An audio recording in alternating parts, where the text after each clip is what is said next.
outer space, which is exactly what you want to do over time. But to get there, there are some things that you need. First, the most important winning formula for an entrepreneur is you've got to start with why. What's the North Star? What's your company's purpose? What's your personal, massively transformative purpose? And I believe this completely, wholeheartedly. And if all you're in this is for money, I suggest that you go on Wall Street and stop goofing around as an entrepreneur. This desire, though, to have a purpose is supported by some other things that you have to have. Passion, belief. You've got to really believe in the segment, in yourself, and that you're going to be able to do it. And unfortunately, you're going to need grit. Because if you're going to make payroll at one time, you're going to have to skip your own salary and go home and tell your wife that you're eating rice and beans for a couple of months.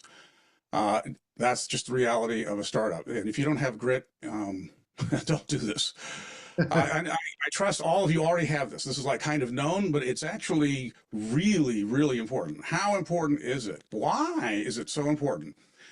Because startups are hard, and purpose-driven organizations wildly outperform their peers. Wildly. And it's not as well known as it should be. Gartenberg et al. Did a quantitative study, and I actually believe she actually significantly underestimated with her team, but 6 to 7% compounded annually. That gives you an 80 to 90% ahead of your peers across any industry segment. BCG says it's an 80 to 100% increase over a decade. Ishmael and Diamantis, I know they're on the edge. They're saying 10x. I haven't seen data that actually supports that, but the point is it's very big. And actually, I did my dissertation on the power of purpose on innovation and radical innovation, and it turns out there's a 40% positive influence on innovation, and you are in the innovative space. And if you aren't leveraging purpose, you're crazy. You've got to have a strong aspirational organizational purpose, and you can't force it. You can't keep saying it often enough. When you feel like you're saying it too much, that's probably just about right, because the communication is one of the 8 real critical pieces. So aspirational purpose. Why? Because it helps your community. Your customers become proud members of the community, i.e. your net promoter scores go up. Vendors lean in. You actually get better deals. More importantly, they give you greater opportunities. You become a node in a network. And then lastly, hope, purpose, and satisfaction. You get a 30% increase in engagement from your employees. And working a startup is hard, and they will question themselves and you many times. And if you've got an organizational purpose, that will help. So that's my quick introduction. You got to have a strong organizational purpose. You can never say it often enough. Great. So before you get started, you got to answer the question, why? Boom. All right. Ready? So I'm going to go, yes, boom. So I'm going to go through the slides real quick because you can't really do the market segment without like the rest of the deck around it, but I'm not going to spend a lot of time on the deck. I will hit a couple key points. First, you got to get the passion in, and you got to have the impact. So the best way to do that is through story, right? So this is our introductory slide, and it is extraordinarily boring. But what we start with is very simple. We are not going to get to our 2030 goals or to a net zero unless we go through batteries. Full stop. Without batteries, we don't get there. And the current battery regime is not going to get us there. We are not on track to hit our 2030 goals just because of that one problem. So the big problem is that graphite doesn't get us there. The first gen solutions, I'm going to pick up the pace here, but that's set the story, makes it a little bit emotional. We're doomed. I've had some people say that I should have like flames in the background and children crying and other things to like drive that home. It's a little over the top for me, but it is effective. Maybe not as a investor pitch. So there's the first slide. Second slide, right? What's your opportunity? Huge opportunity, blah, blah, blah. We're going to do silicon. We're going to do plasma, ultra, nano, blah, blah, blah. I hate putting text on slides. I would prefer not to, but I get overruled all the time. And it does give, if you have to pass them out, it gives them something to look at. Here's our IP. Here's our third-party validation. All right, so we're building to it. Strong management team. You know, this is like Marvel Comics on steroids, particularly with Art and our friends from Avery Dennison. Hi, Steve. Amazing group of people. You know, great advisory board. performance, we outperform the competitors, we outperform them on price, we're better than everybody. Boom, boom, boom, boom, boom. Okay, here we go. So at this point, what they should know is that you've got the best solution set in the market, that you're passionate about what you're doing. They believe you that you can actually achieve it. So now they've turned the corner and they're going to start saying, okay, how do I get my money back? And do these people actually know anything about this particular space? So I've got one version of this slide that actually starts too high. It starts with the lithium-ion battery market. It says the total addressable market is a lithium-ion battery market. That's not actually true, because we're not the whole battery. Now, if we were selling batteries, it would be true. What we're doing is we are selling a material that replaces graphite. And the total graphite market is about 26 billion. Now, you have to have these numbers, so go find them. Buy them if you have to. Now that we've got Perplexity and chat and so forth, it's a little bit easier. But you've got to have the number, and it's got to be something that you can quote. And if you don't have that, then you've got to kind of explain how you got to that number. Now, a couple of things about this number. It needs to be very big. Otherwise, the opportunity set's not large. And so I suggest somewhere between 10 and 100 billion or more. That's kind of the range that a lot of, I believe, investors are looking for. If it's too big, they're probably going to say, that's really not the addressable market. Like, you're a startup, you're not PepsiCo. So get real. But it's got to be big. It's got to be valid. It also needs to be something that the investor on the other side of the desk can wrap their head around. So in deep tech, I've been on the bleeding edge so many times. When I kicked off the first kind of e-commerce thing, I started telling them that e-commerce was going to be a multi-trillion-dollar business, right? And there were barely 3,000 or 4,000 websites at the time. Nobody believed me. It's like, so don't give them a number that they can't relate to, even if it is real. Like, get a number that feels real to them. So 56 billion is a great total addressable market. And it is, in fact, the lithium-ion battery graphite market. Again, part of our story is graphite is dirty, graphite is ugly, graphite causes children to die, and it causes geopolitical wars and everything else. That's all kind of the background. The service addressable market is the size of the market that you and your competitors are going after, like the actual market segment, which is a subset of the larger one. And we believe that in the synthetic graphite and the graphite market, that 15% or so of the market is going to be for high-end, high-energy, high-priced solutions. And 15% is a decent number for going for the high end. And so that's a service addressable market of 8.4 billion. And then our service obtainable market, that's the market that you think you are going to be able to get. And it should be below 10% of the total market, generally, and unless you've got some crazy patent that puts you way out in front of absolutely everybody, or you've got traction already and you've already picked up more of that market.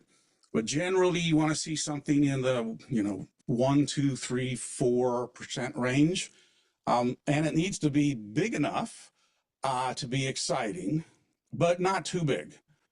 So the first version of this slide that I did, because I was basing everything off of what our first generation competitors were doing, is I had a $56 billion total addressable market. I had like a $30 or $40 billion service addressable market, and I had $1 billion written down for the service obtainable market, and they just did not believe it. Now, it could have been, I'll defend myself a little bit, it could have been achieved, but it would have required raising like $600 million. And they just weren't ready to go there. So don't do that. Don't go into a deck and say you're going to raise $600 million, unless your uncle works for BlackRock or something like that. It's just not a good idea. If you get there, then fantastic. Trust me, the investors will be thrilled.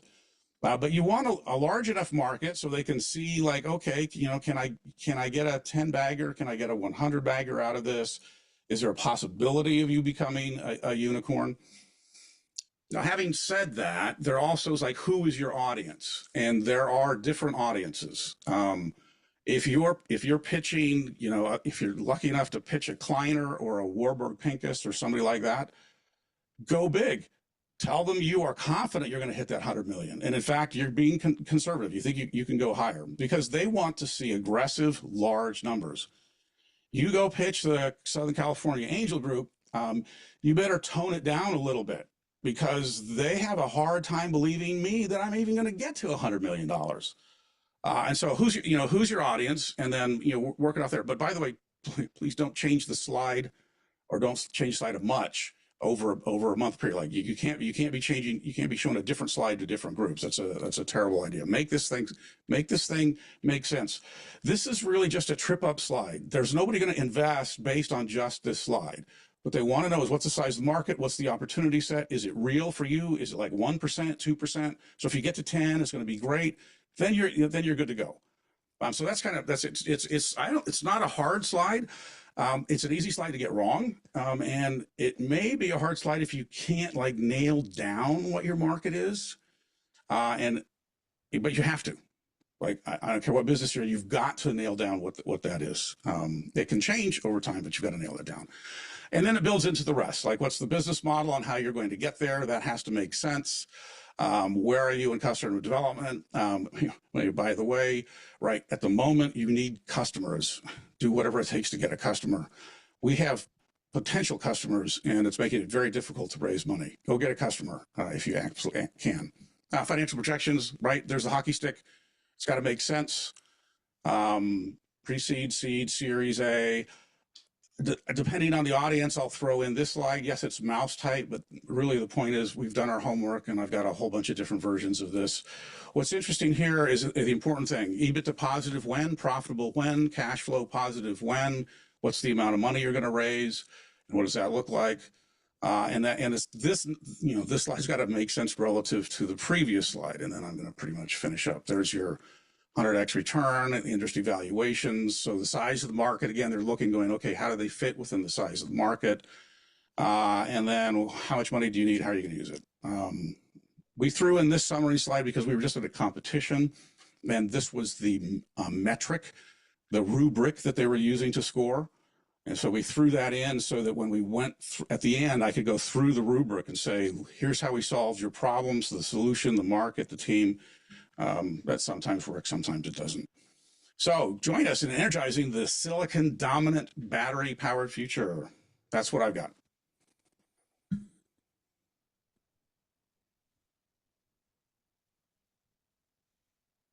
Phew. Okay. Yeah, 1, 2, 3, boom. Boom. So, Mark, this is a wonderful presentation. You can speak quicker than I can comprehend, so I'm concerned that there might be a couple of questions out there for people. But I love the highlights. The highlights are, you've got to have a purpose. That it really has to be an existing and real market opportunity. That your SOM has to be, a small but significant fraction of the total market when we're doing the market size thing. Yep. We've not gone over and probably aren't going to go over customer development or hockey stick. So those probably went beyond the scope of our class, as is the idea of how much money you need and when do you need it and how many different tranches. We're at the point where we're trying to figure out if there's a product market fit. So how did you determine that SiLi-ion was the kind of opportunity that for which there was a product market fit? Well, this is a deep tech play, a very deep tech play as it happens. And in deep tech plays, the only thing that matters, not quite entirely, but almost the only thing that matters, is the technology. Like, what is it and what is its role in the current market and in the evolving market going forward? And And then again, with deep tech, you are always at a risk. Like this was a great study ages ago. Um, the date in which you are going to become obsolete is firm and has been set at some point in the future. You just don't know what it is and when it's coming, but it is coming. And so speed is important. But it's a technology play. And so as a CEO, in this I haven't spent much time in the battery space until I came here, sorting through uh, where we fit within the ecosystem as far as like cost, performance, and so forth took a little bit, took a little while. I mean, we knew it was important because it turns out, nanoparticles are really cool and very difficult to make generally. Um, but sorting out exactly where we fit, it took us a while. So, for example, we're not going after the EV market. Now, when I first initially, like when I first arrived, I thought, yes, we got to do EVs. That's what everybody says. Da da da da. Well, it turns out to get into the EV market, it takes 3 years of development with the automobile company, working with your material until they say go. That is a long time to be in customer development. The drone market is much shorter. So yeah, it took a while to figure out the size of the market, the target, and then who our initial customers needed to be. And you do that. You're doing it right now. You do that through customer discovery and conversations, and talking to folks at length to see how excited they are. That's by far the best way. Now, having said that, if you're in a really interesting, very far cutting edge, sometimes the customer doesn't really know what they want. That's the old Ford comment. If I asked my customers what they wanted, they would have told me a faster horse. Um, and Steve Jobs was particularly good at creating things that customers didn't even know that they needed.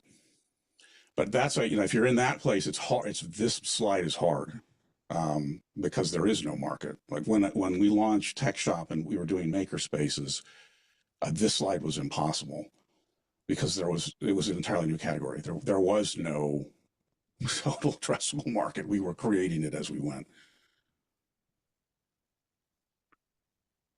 Yeah, and I'll just Students like to ask a question?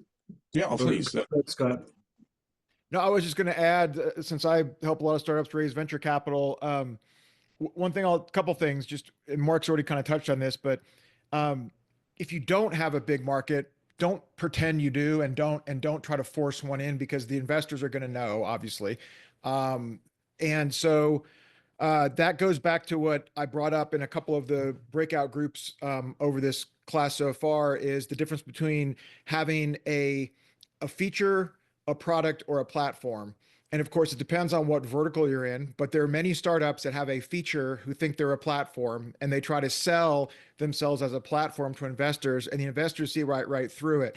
So what I would say is, if you're a feature or a product and not a platform, and obviously the terminology would change based on what vertical you're in, like life science or deep tech, like Mark's in, but I'm just trying to use general terms. Then what you can consider doing is, you may be able to build a very good, very amazing business that is not going to raise any venture capital, number one. Or number two, you could potentially license your technology, which we can talk about after the scope of this class. But most startups aren't going to be in the position that SiLi-ion's in, where they are out raising venture capital. Yeah, and you don't want it anyway. It's a very expensive, difficult road. Yeah. I might add that a few years ago, before Mark was working as the CEO, SiLi-ion was in INNOVAR and was one of the teams that went through in one of my first couple of years. And they went through the program kind of like the way, Mark, you went through your slides, which is they just breezed right through it. And then they did go to the National Science Foundation's ICOR program. And I believe they've probably gotten some follow-on funding as a result of that sort of participation as well. That NSF data was a godsend when I arrived. Like actual customer words coming out of their mouth was invaluable, and it probably did lead to getting that prototype award from from Cal Seed. I probably, invariably. So yeah, everyone had to start somewhere, and that's where they started. And look Yeah. what they weren't ready for a CEO yet, but it all panned out. Everything develops in time, and in their case, fairly quickly. Yes, Steve. So, Mark, can you go back? You had a slide where you kind of characterize the attributes of CEOs and entrepreneurs. If you did that quickly, I couldn't hear you. Steve, your sound is not quite right. Yeah, your sound's garbled for some reason. okay. So it's before the slide. Can you just tell me when to stop?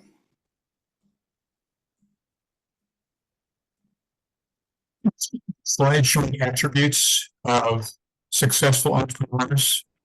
Oh, that's way at the beginning. My personal Yeah. slide. Yeah. Okay. Boom. Before So, boom. Yeah. sorry, they're animated, so it's making it work. There you go.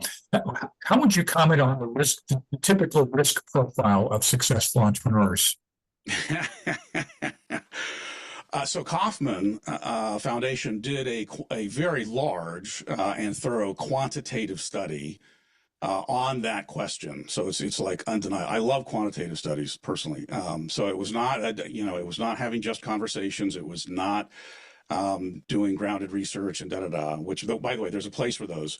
But this was a full-blown quantitative study, and the number one result was, and listen to this very carefully. This is the definition. The number one attribute of an entrepreneur is a unvalidated confidence in themselves, or like a extraordinarily irrational confidence in themselves.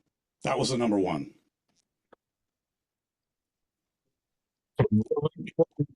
So that's bad. That's bad news. What that means is, table. Yep. Go ahead. yeah, well, I mean, what that means is the probability of me failing is fairly high because I have an extraordinarily high confidence level, and all I want to do is entrepreneurial stuff. And you know what? The results actually mirror that. I haven't always succeeded by any stretch of the imagination, and we're not done. We're not done at SiLi-ion yet either. But that's why you've got to have that's why you've got to have this passion and the purpose and the grit, and an irrational confidence in your ability to succeed. Certainly helps. It happens to be the most common trait. I don't know if that's the answer. I don't know if that's the answer you were looking for, Steve. It's because, as you know, everybody's not sitting being an entrepreneur. Well, Steve, it's just not working tonight, unfortunately. Well, actually, sorry. Yeah, I should have. I have it on full. I don't do it anyway. I'll do it myself. Sorry, I'm frustrated by it. I know. Well, we can put comments into the chat, and we'll all look at them. Any other questions? And I'm still learning. Like I certainly don't know it all. Well, this has been fabulous. I agree with everything you're saying, and we're really fortunate that you're here helping SiLi-ion as well as all the future SiLi-ions and startups that we've got here in phase one. So thank you. So make friends with the other CEOs. You need that small cadre of folks to be able to complain to about employees and board members and Investors. best friends and investors. Like it's helpful to have a group that you can commiserate together and even ask advice and so forth. It's really, yeah. So I've got a few of those up in the Silicon Valley that we would hang out and gnaw on a bad board member for a while. It's nice because not very many people really actually understand the pressure that you might be under. It's a unique situation. And if you're not under, you will be under. Guaranteed. Yeah, exactly. Yeah. Okay. Thank you. Let's give if you want to take down your slides, we'll give you the old UCR INNOVAR applause. Stop share. There we go. Thanks. Yeah, thank you. Thanks, Mark. Thank you so much. So Doug, are you, you're not in my screen, but there you are. Okay. I'm ready. Doug, one Yes. of our mentors is going to be talking about the market opportunity, market slide, TAM, SAM, SOM. Okay, thanks for the assistance. So my name is Doug Kollmyer. I'm one of the EIRs. And before I start, I would like to thank Jay for his great assistance with this presentation. So I'd like to talk about market size. And interestingly, Mark will have said a number of the things I'll repeat here tonight. So to know your size, market size is essential for a number of reasons. First of all, in broad numbers, you need to understand, is this a $100,000 market, $1 million market, or $1 billion market? And once you have estimated the size of the opportunity, can you better decide whether it's worth pursuing? And is it large enough to support a lifestyle business, as Scott said, or can you attract investors? So when determining market size, what you want to know is to confirm, is there a large enough number of active customers that I can attract to my business? How large is that number? And for some niche technologies or products that only appeal to a small segment of customers, it still could translate into a successful business. But you need to understand, are those numbers likely to grow? That is, will the customer's base expand or contract? And importantly, how predictable is that? For example, the baby boom population, it's individuals who were born between 1946 and 1964, hugely increased the demand for nursing homes and all other products and services catering to an aging population segment. That's an example of a customer base that expanded and was predictable for many years and positively affected the numerous industries related to the US aging population. And lastly, can you reach those customers? Have they been reached before by some similar product? So you want to confirm, is there a large potential customer base that it will continue to grow? And can you reach out to it through a marketing program? Only then can you consider that, is it a business worth pursuing? So let's talk about estimating the size of the market. It's the size of the market that can be estimated using a top-down or bottom-up approach. A top-down approach takes a look at the market information available, helped by backed-up assumptions to arrive at the target market size. For purposes of this course, we want to focus on a top-down approach because at this point in your project or business, it's best to base your market size on accurate third-party information. I think that's something that Mark made a comment on. So startup founders lose credibility if they have no data about the markets where they're going to compete. So doing a top-down market size research provides that background. A bottom-up approach starts with your product and uses estimates such as the number of units you can sell or the price of the product to arrive at the target market size.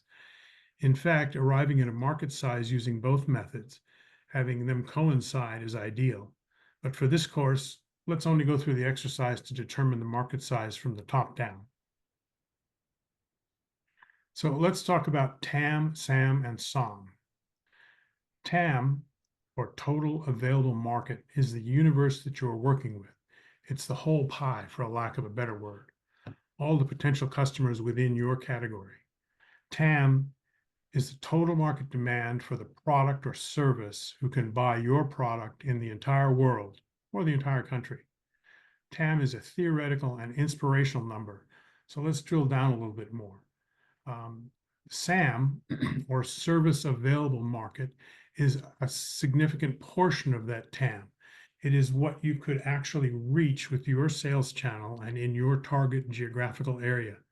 It is your slice of the pie. How many people from that huge universe of TAM who actually need your product?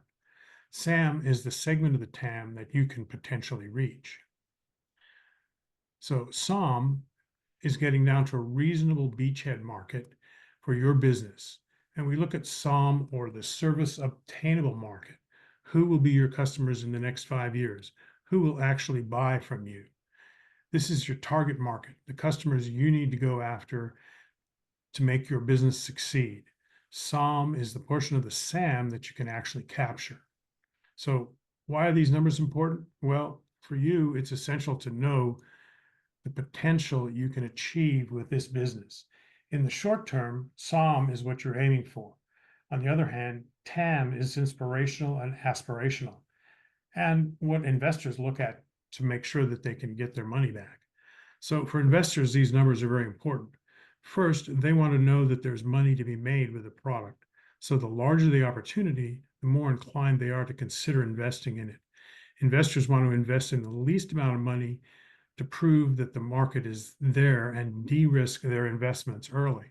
So SOM and SAM represent the dollar figure that tell them that there's an initial investment they will be able to prove that there's a market and at least get their investment back. TAM is important to investors because that is the upside of the business that will scale globally and will be able to capture some of it. Investors seek opportunities that have a substantial upside potential. I think Mark covered this pretty well when in his presentation. So let's look at a couple of the market slides. This is for EcoBus, and this is an example that we used in one of our previous courses. EcoBus gathered information from the industry reports to get the number of transit buses and the estimated amount used for performance monitoring technology in those buses. That was published by the Department of Transportation. That information helped them calculate their TAM, SAM, and SOM. The TAM is calculated as the world market for transit buses, which represents about $6.8 billion. Their SAM, determined to be the US market of transit buses, which accounted to about $217 million. And the SOM was the California market, which accounted for about 14,600 buses, and that translated into a market size of almost $50 million. And you'll notice at the bottom, they have the sources for the statistics that they got. And that's an important issue in your market size slides. So here's the market size. This was a group from Chile, and they wanted to, they had a solvent that went into paints and coatings. And they estimated the worldwide market at 123 billion, the North American and Latin American market at 46 billion, and the Chilean market at 36 billion. But they made a mistake, sort of what Mark mentioned, is they estimated the market for the entire paint and coatings industry, not just the subset that they were going to do, which was only part of the paint process. And I think that's something that's important to understand. When you do your market size, you need to understand, does your product compare to a full-size TAM, SAM, and SOM, or do you only represent part of it? And interestingly, this might look familiar. This is actually Mark's original market size. He mentioned the fact that he started at a big number, and that wasn't believable to his investors. So the one he revised tonight was 56 billion for the TAM. The SAM was 8.4 billion, and the SOM was only 100 million. Quite a bit different in terms of what he did. I think this probably 4 or 5 years ago now. But I want to make a point here. This is graphite batteries. I mean, I said you needed to understand if the market can grow and is that predictable. Well, it turns out that graphite batteries are a national security issue, and US policy is putting a lot of money behind this. So Mark's market will grow in the United States. That's a really good position to be in. So where can we find the data to make the appropriate assumptions and calculations about the market size? Well, if you're operating in an existing market, you can search the internet. There's a lot of available information for free, from industry reports to market size data and trends affecting the market, to Wall Street analysis reports, and also your local library. In fact, now AI is a huge, huge way to do that. You can also look at comparable companies and any of their published information. If they're a publicly traded company, their financial reports are freely available, and you could look at the press releases and adjust accordingly. If you're in a new market, things get a little bit more difficult. And again, Mark talked about the maker space and how difficult that was. you may need to start by calculating the price per unit sold for similar products, the potential number of customers, and how these customers may grow over time.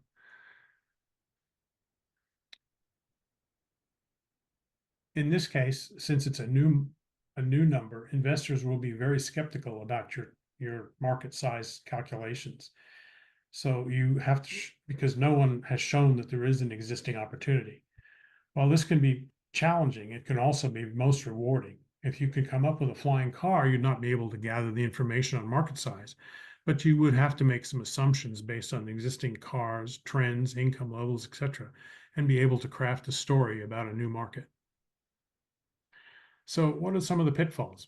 Well, when you're trying to define your market size, it's easy to have unrealistic expectations, and investors will pick that up.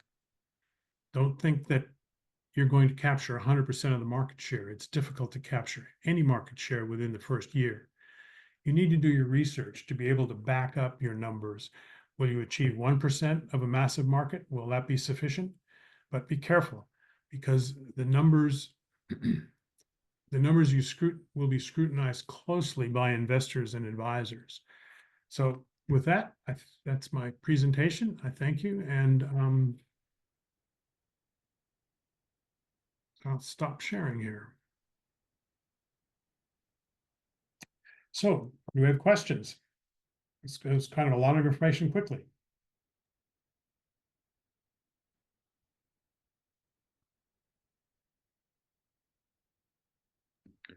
This is for all students. Before, and then I'll let Steve ask his question or comment. This is for all students, which is this is your assignment for next week, and you've got Doug on the line right now. If there's anything you wanted to ask about how that would apply to you, go ahead, Steve. Well, give it a try. Yeah, I can read it. It says, "Go ahead, Steve. Can you?" Yeah, Doug, what is the most common mistake you find people are making with the first shot at TAM, and SOM? Well, I would say the most common mistake is in the SOM, just taking some random percentage number, and that's not defensible. Mark commented on that. He said, you can go 1 or 2 or 3%, but never more than 10%. But you have to be able to defend how you come up with that number. And one of the things we talked about was a bottom-up estimate that corresponds or corroborates your top-down market. Any other questions? I don't see any hands, but I can't see everybody. Oh, Isabel? Just maybe a few comments, because I had 2 meetings on market sizing this afternoon. I've had it, honestly. The thing is, I think it's one of the most controversial topics. So you may ask 5 of us mentors on the call, we're probably going to have a different take or different opinion on your market sizing. It's hard to, I think, again, and a lot of the questions I get, is there a right, oh, but my investor said it needs to be at least whatever many $1 million or something. So I always say, well, it really depends, because you can, if you have an opportunity to capture, even a medium-sized market, but your technology is so new and everybody's going to adopt it, it's okay, right? If you end up having 90% of a market. Now, if you're selling dog food, right, or new natural health bar at the grocery store, there's going to be, a very different type of competition. So I think what I will always tell teams is what's important is the logic too that you have behind how you think about your market sizing, and the relationship between the 3 bubbles that Doug showed. You don't want to have maybe, or let's say, if you come up with your sum through your financials and it ends up being somehow 90% of your sum, I would question that probably something is likely off in one of those 2 things, the sum of the sum. Just look at, have kind of a sanity check about, okay, take a step back now. You may have been nerding out all the numbers, but does it sound like okay from a logic standpoint? So I just wanted to say that, because it's one of the potentially most frustrating things you will do in your slide deck. And I feel for you, but we're here to help. So that was kind of my 2 cents on that. Thank you. Scott?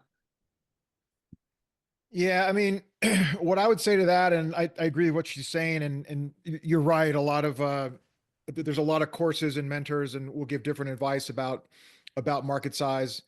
Um, Look, again, like 99% of the startups that are happening are not going to be venture scale businesses, and so like if you are struggling to get to 100x return for your early stage investors, you're just not a venture startup. And that doesn't mean that you can't, again, build an amazing company and a very profitable business. And so what I would say is, you're not just focusing on TAM, SAM, SOM for the future investor. You're also focusing on it to see if you even have a business for yourself and your your co-founders and your families, et cetera, or whatever situation you're in. So yeah, just, I mean, don't get too worked up about it because it's all really a guess at this point. Of course, you're not going to know until you actually have a product to start selling and see if people actually buy it, and that can be in any vertical.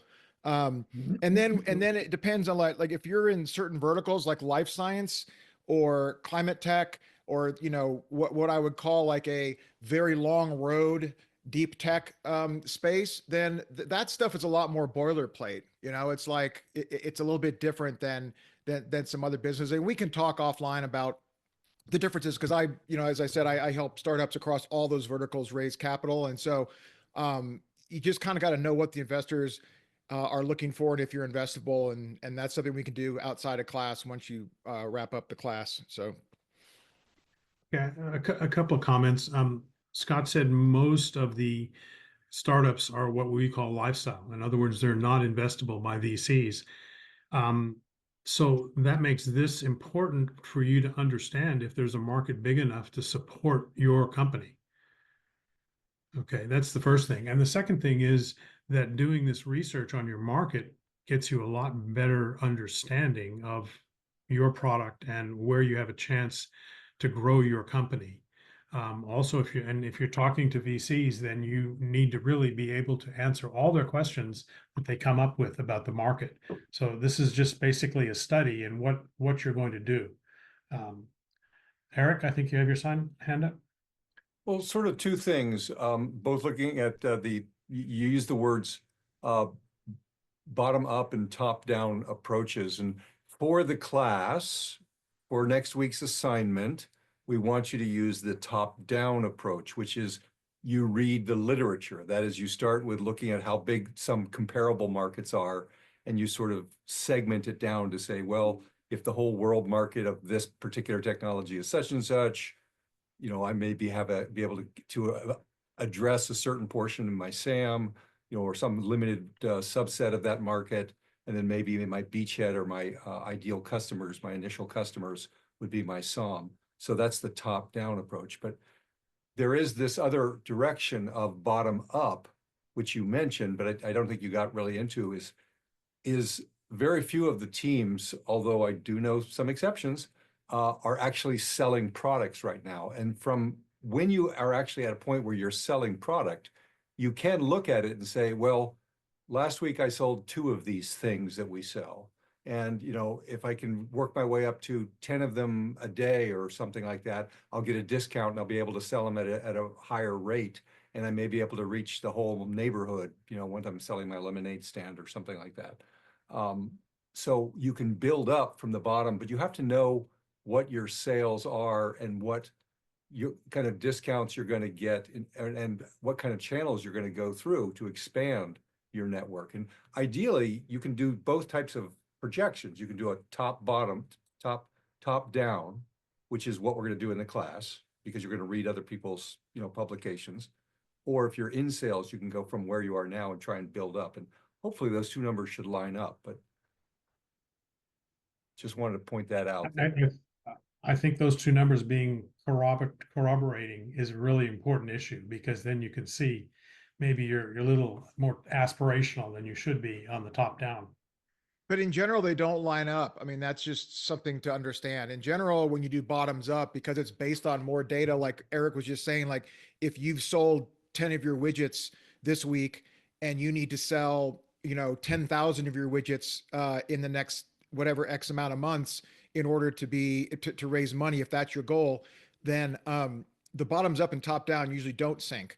And I know that yes, correct. Ideally they should sync, but they usually don't, because top down is almost always wrong and almost always way out of proportion of what reality is. And bottoms up is oftentimes too conservative for investors. So again, like, you got to have almost two sets of books. You almost have like, what are you trying to build as your business? And then what are you trying to sell potentially to investors? That's how I would look at it.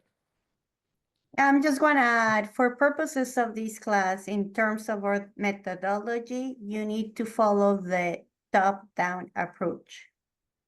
Yes, yeah, I'm sorry. I wasn't suggesting that they should do the bottoms up. I just was trying to explain it. Yeah, you're right. And I'm just telling you how it is by the book. Right. Thank you for pointing out the pros and the cons of both approaches and the challenges for both approaches. But for purposes of the INNOVAR at UCR, it's top-down approach. Thank you. Right. And I would also comment that when the SOM you're looking at is a 3 to 5 year sales projection, not an annual one, which is what another mistake people think. So I don't see any other ones. Francis, should we move on to our group? I have a quick We have a question. Somebody Yes, said a question. Magdalena?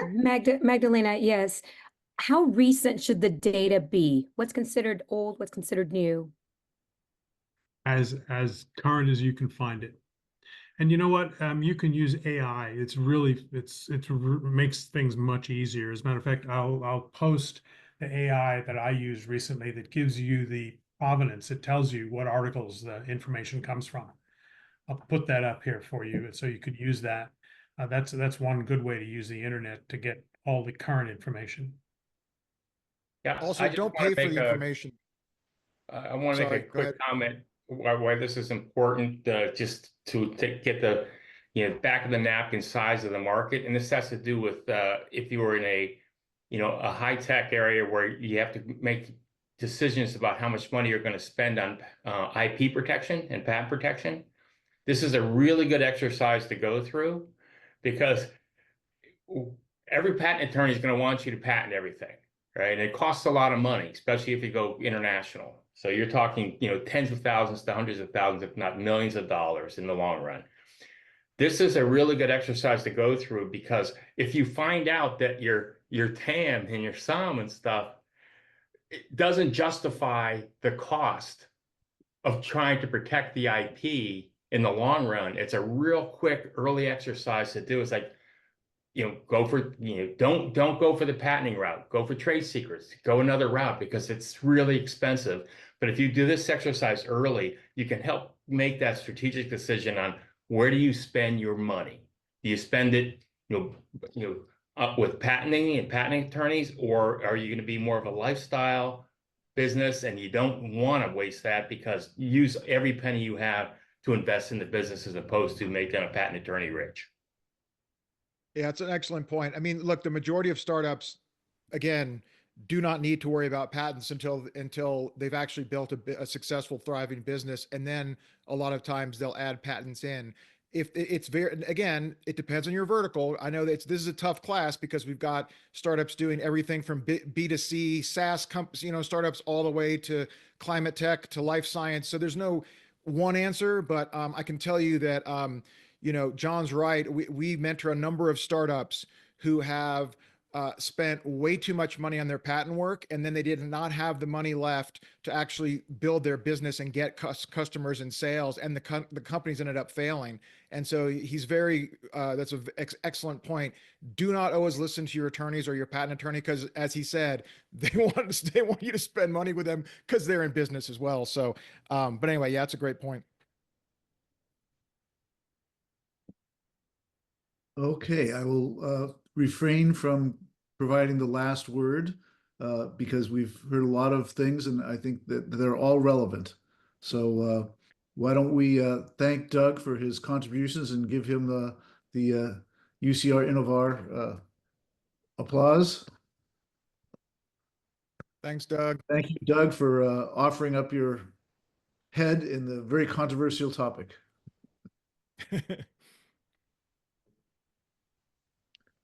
So let's see. Now the question is, who's going to which room? I forgot to write that down. Or actually, I did write that down, but I sent it to you, Francis. So I think Steve was in one and Eric in two. Is that correct, Francis? I'm in 2.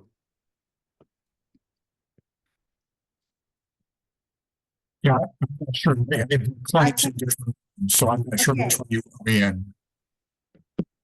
Or we can just, okay, yeah. Francis usually You has it all going figured to, out, you so- go to, Jay, you going to book room number 3, right? According to your email? Yes, okay.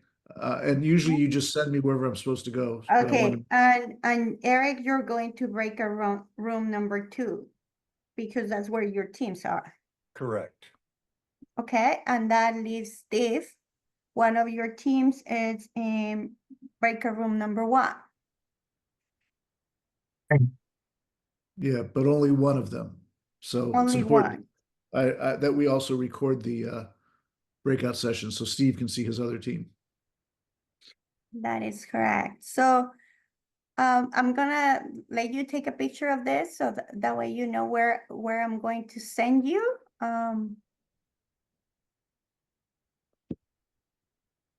And then I'll give you a minute, and then that way I'll start and open the breakout sessions.